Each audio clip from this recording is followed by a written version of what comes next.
Then they must also tell us at what time, what calculations did they do to begin the spillage? They started the spillage in September, around the 15th of September. Why did that spilling not start 2 weeks earlier?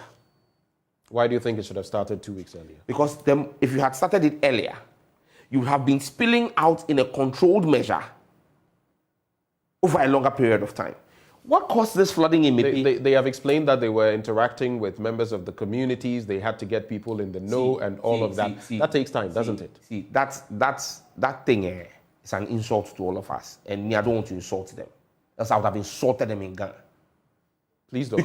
Because you see, you can't come and tell me, you go to a community, you've been doing spillage every year, but you've been doing controlled spillage. They do 20,000 gallons per second, which is what they started on the 15th of September.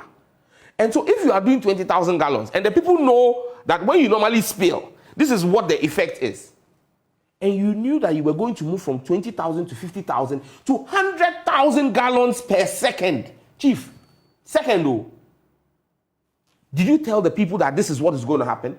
And when you say you engaged the people, did you give them a relocation place? So, Ben, I come to you and say, I'm coming to spill water, so go. Go where? Go where? Did they make any arrangement for them? If you were not going, did you do a forced evacuation? Look, there are clear failures on the part of VRA, on the part of central government. And you know, a bigger failure is our inability to have a response mechanism to this. When VRA decided to move to 100,000 gallons per second, they knew what was going to happen. They knew. They knew that the towns were going to be submerged. What conversation? Yes, but that was it was a catch-22 situation. It's either that or the dam. The dam is breached. And that's what I'm saying. And that's of what I'm course, saying. you would look at. And that's what I'm saying. While we are sensitive to what is happening to our brothers and sisters, you would look at. I started by saying that I'm not against the spillage. The lesser evil. I started by saying I'm not against the spillage, but this is like a doctor to whom we take a sick patient.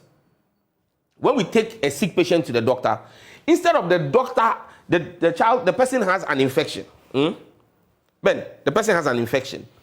He needs a treatment of antibiotics to deal with the infection. The doctor chose to be administering paracetamol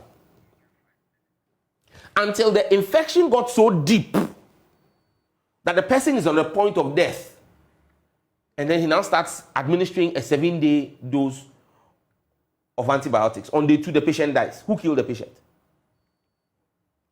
The doctor will tell you that yes, he administered antibiotics, but when that patient came 10 days ago, if you had administered the antibiotics, possibly you would have completed your 7-day dose, and that would have given the patient a better chance of survival. But you did not do that until 2 days till the person died. So if you start spilling at a certain point in time, and nobody's against the spillage, I've said that already.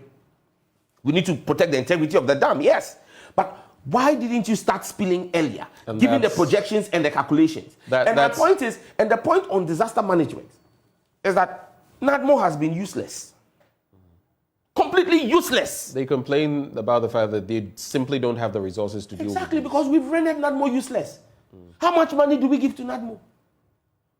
How much money do we give to NADMO? What preparedness? Look, you look at other jurisdictions. FEMA in the US. FEMA moves and responds with resources. And you are able to get. I mean, there's no way you can justifiably expect NADMO to do anything without resources. They are handicapped. And that's what I'm saying. It's a failure of government. That's why I said VRA is responsible. The central government is responsible. Because when this happened, we should have had immediate response for them. Okay. Do you know how many in Mepe? 32,000 people at the last count were displaced. You know how many tents NADMO sent there? 3. Ekome. Three. I know certain safe havens were created, but let's school buildings without school blocks without doors and windows. I get your point.